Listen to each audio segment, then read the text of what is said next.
Hello, I'm Elena Scott, and I'm here at the 2011 Hose Manufacturers Conference in Independence, Ohio, and I'm here with Anthony Montalvo. I'm the TPE project leader for Vance Technologies.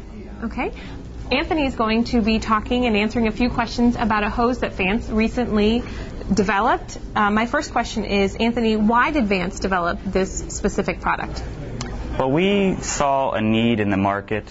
A lot of the hoses out there right now, although they're good hoses, they're good products, they still had they still kinked from time to time.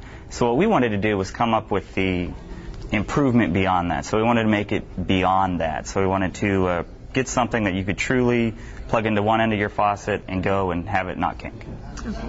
Now, what things did Vance have to work through? What problems came up or what issues came up throughout development? Okay. Well, when we defined a criteria, one of the criteria was lightweight. So by lightweight, that means you need to look at different types of materials. So one of the material that we looked at was looking into TPEs. And TPEs have a lot of issues with them in that the ratio of flexibility and strength is difficult to achieve. So we had to put a lot of development effort into really getting into the nuts and bolts of what that's going to mean for a TPE and how to actually develop that product. Okay. Of course, the other things are just in the construction of the hose. How do you define kink resistance? Once you define kink resistance, how do you achieve that kink resistance? And then, always the manufacturing process. Of course. So, primarily those three things. Okay. Now, my final question is, when can people expect this on the market?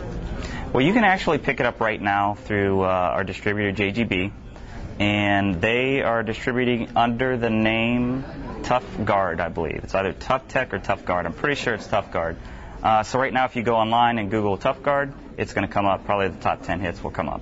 Okay, great. Thank you. And make sure you check out the rest of our videos on rubbernews.com of the conference coverage. Thanks. Thank you.